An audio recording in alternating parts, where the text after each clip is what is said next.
Salam sehat, Bapak Ibu, saudaraku yang berbahagia.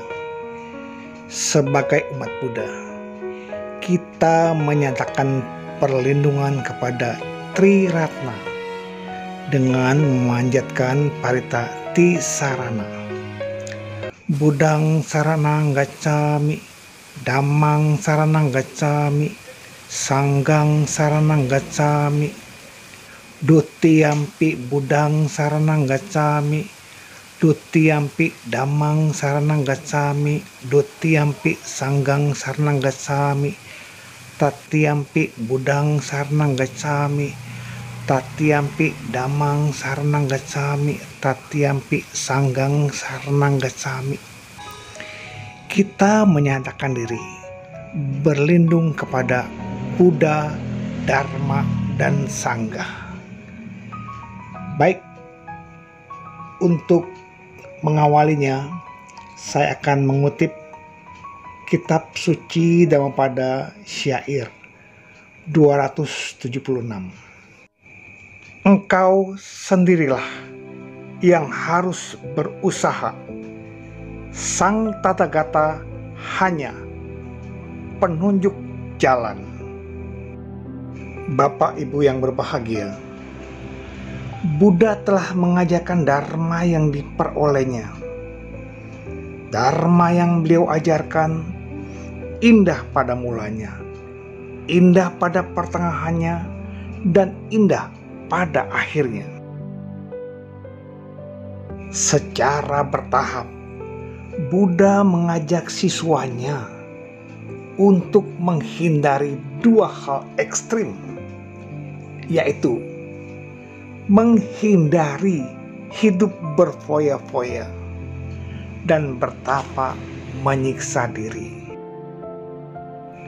Buddha ingin membuka mata batin manusia akan kondisi kehidupan yang sesungguhnya, yaitu kehidupan yang dicengkeram oleh ketidakpuasan. Sepertinya ajaran ini tidak menyenangkan. Karena apa?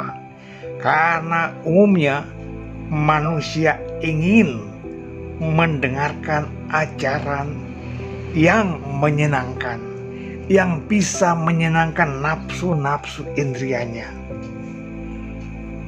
Umumnya manusia ingin mendengarkan suara-suara merdu, pujian-pujian, melihat bentuk-bentuk atau warna-warna yang indah, yang menyenangkan, menyentuh sentuhan yang halus, mengecap aneka rasa yang lezat dan enak, mencium aroma-aroma yang harum, dan berpikir tentang hal-hal yang indah dan menyenangkan. Orang yang baru mengenal ajaran Buddha akan menentang dan menganggap Buddha adalah orang yang tidak suka dengan hal-hal yang bersifat duniawi. Sehingga orang yang baru mendengar kata dukkha dalam babaran agama Buddha segera angkat kaki dan meninggalkan ajaran Buddha. Bapak, Ibu, saudaraku yang berbahagia, ada sebuah perumpamaan. Bila seorang anak yang hanya diajarkan tentang bahayanya pisau yang dapat membunuh orang lain, maka anak itu akan menjadi takut dengan pisau dan selalu menghindar dari pisau. Dampaknya, ia akan takut dengan pisau apapun alasannya. Sama seperti halnya dengan anak kecil yang belum tahu api. Sifat api panas. Nah, anak kecil itu memegangnya dan terbakar. Demikian pula dengan tabung gas. Tabung gas bisa saja meledak dan membunuh orang. Tetapi, apakah karena ada satu kasus akhirnya orang tidak menggunakan tabung gas? Contoh-contoh di atas tadi, kita harus sikapi dengan bijaksana. Pisau memang bisa menjadi alat untuk membunuh. Namun, kita juga perlu menjelaskan, pisau juga bisa berfungsi untuk mengupas buah, memotong sayur, atau bisa untuk hal-hal lain yang bermanfaat. Pisau itu netral, tinggal bagaimana pisau itu digunakan dan siapa yang menggunakan pisau itu. Demikian pula dengan api. Sifat api memang panas, dia bisa membakar.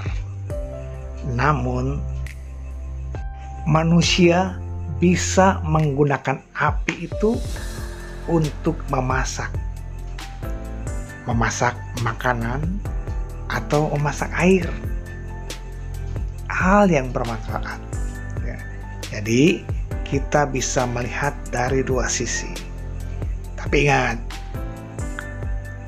ada ungkapan, bila kecil api itu teman, tetapi bila besar atau kebakaran jadi lawan ya.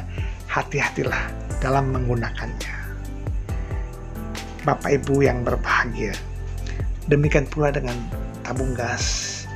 Kita harus bisa menggunakannya secara tepat. Buddha mengajarkan tentang ketidakpuasan hidup ini agar manusia mengerti hakikat hidup yang sesungguhnya. Hidup itu ada dua sisi, ada untung, ada rugi, terkenal dan tidak terkenal. Buddha bukan hanya mengajarkan tentang duka atau ketidakpuasan, tetapi beliau juga mengajarkan tentang sebab duka, lenyapnya duka, dan jalan menuju lenyapnya duka. Jadi hal ini harus kita pelajari secara bijaksana, membuka wawasan kita. Bapak Ibu, sahabat Buddha,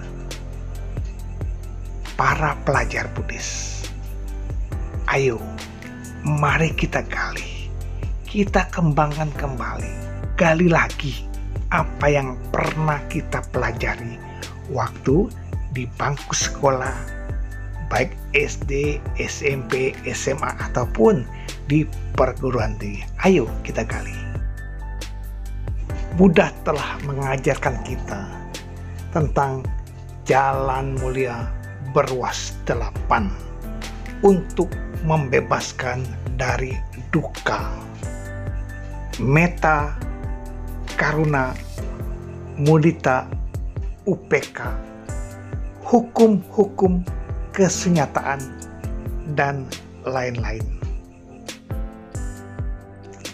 Ajaran tentang dana akan tetap lestari bila ajaran dana dipraktekkan dalam kehidupan umat Buddha, sehingga membentuknya menjadi seorang dermawan. Ajaran sila akan terus berkembang bila senantiasa dilaksanakan baik oleh upasaka-upasika, samanera-samaneri, atau biku dan bikuni. Hingga umat Buddha memiliki moralitas yang baik sehingga mereka layak disebut sebagai manusia susila. Demikian pula dengan samadhi. Ajaran samadhi akan terus bertahan bila kita tekun melaksanakan mulai dari samatha bhawana hingga vipassana bhawana. Dan ini akan menuntun mereka yang melaksanakan mencapai jana-jana dan akhirnya mencapai tingkat-tingkat kesucian. Bapak, Ibu, saudaraku yang berbahagia, demikian pula dengan ajaran metta, karuna, mudita, dan upeka yang senantiasa kita lakukan hingga mampu menuntun pada kemajuan batin. Dalam uraian yang singkat ini, saya akan mengulas sedikit tentang Brahma Wihara, metta, karuna, mudita, dan upeka dalam pengembangannya. Dalam mengembangkan cinta kasih, kita ucapkan dalam batin, renungkan secara mendalam, lafalkan di dalam batin kita dengan segala perenungan. Semoga aku berbahagia, bebas dari penderitaan, bebas dari kebencian, bebas dari penyakit, bebas dari kesukaran. Semoga aku dapat mempertahankan kebahagiaanku sendiri. Semoga semua makhluk berbahagia, bebas dari penderitaan, bebas dari kebencian, bebas dari kesakitan, bebas dari kesukaran. Semoga mereka dapat mempertahankan kebahagiaan mereka sendiri. Dalam mengembangkan sifat ulas asih, belas kasihan, kita ucapkan dalam batin, semoga semua makhluk bebas dari penderitaan. Dalam mengembangkan sifat simpati, kita mengucapkan dalam batin, semoga semua makhluk tidak kehilangan kesejahteraan yang telah mereka peroleh. Dalam mengembangkan sifat keseimbangan batin, kita mengucapkan dalam batin, semua makhluk memiliki karmanya sendiri, mewarisi karmanya sendiri, lahir dari karmanya sendiri, berhubungan dengan karmanya sendiri, terlindung oleh karmanya sendiri. Apapun karma yang diperbuatnya, baik atau buruk, itulah yang akan diwarisinya. Dalam pelaksanaan kebajikan-kebajikan tadi, tentunya kita memiliki landasan kebijaksanaan, mulai dari pandangan benar dan pikiran benar. Milikilah agar hal ini terus berkembang dan kita latih secara kontinu. Lalu kita bertanya, bagaimana Buddha melindungiku? Bapak Ibu yang berbahagia, Buddha melindungi umatnya dengan suatu kepastian yang sangat kuat. Dalam bait Karania Metta Sutta dikatakan, di tinca anupakama silawa dasarena sampanu kamesu winea kedang nahi jatu gabaseyang puna reti.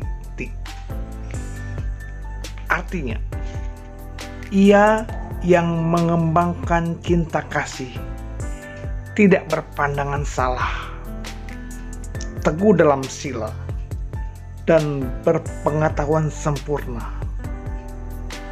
telah melenyapkan kesenangan nafsu indria, tidak akan lahir dalam rahim manapun juga.